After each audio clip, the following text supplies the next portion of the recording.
Ako si Tumtum. Ito ang gabay upang matuto ng Filipino. Buksan ang subtitle bilang patnubay. Ang video na ito ay purong wikang Filipino. Ito ang pangalawang aralin sa kursong A1. Napag-aralan natin sa unang aralin ang makabagong alpabetong Filipino. Ito ay binubuo ng abakada at mga dagdag na titik. Sa video na ito ay tatalakayin natin ng mas detalyado ang abakada. Upang simulan ang video na ito, hatiin natin ang abakada sa dalawang bahagi, ang mga katinig at patinig. Tingnan natin ang mga katinig, pagkatapos ay titignan natin ang mga patinig. Ang katinig ay binubuo ng B, K, D, G, H, L, M, N, NG, P, R, S, T, W, Y. Bisitahin ang unang aralin para sa tunog ng mga bawat letra. Tandaan na hindi nababago ang kanilang mga tunog. Halimbawa, ang S ay laging tunog S.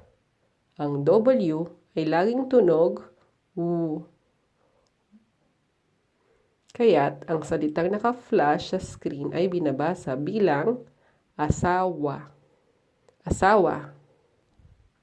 Bago tayo tumuloy sa patinig, may ilang mga titik na kakaiba sa pagbigkas sa Ingles at Russian.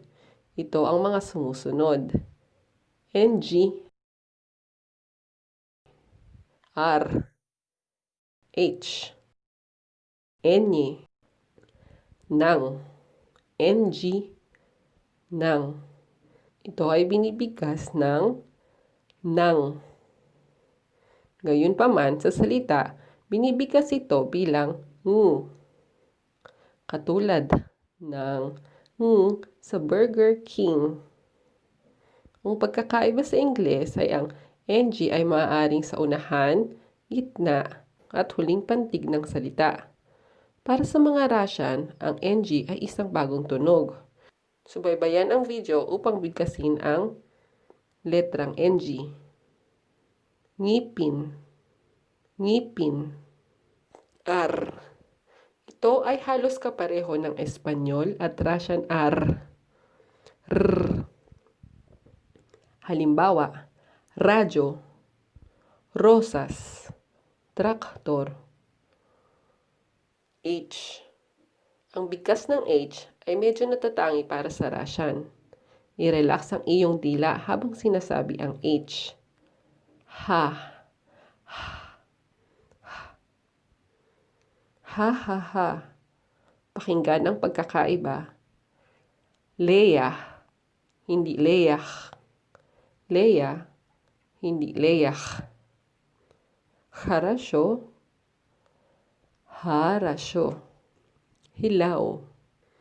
Enye. Galing ito sa Spanish, enye. Kapag binigkas, mas madaling isipin na ito ay N at Y.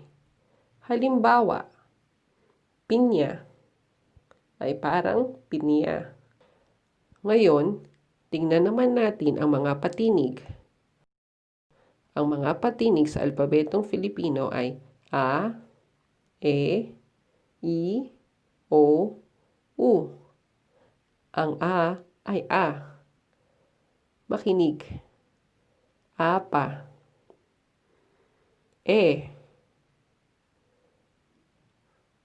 Eko. I. Ibon. O. Opo. U. Upo. Bago tayo matapos, talakayin natin ng isa pa. PS. Lagi itong binabasa bilang CH. Ch, ch. Halimbawa, tsaa, tseke. Narating na natin ngayon ang pagtatapos ng aralin 2 ng kursong A1. Mga tala.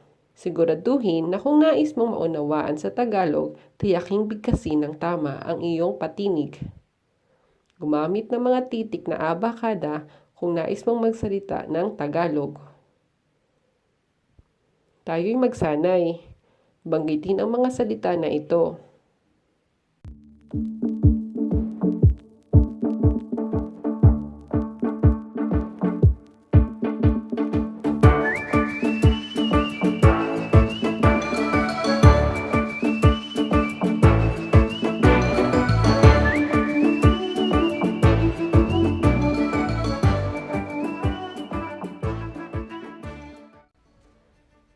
Ang sagot ay nasa unang aralin.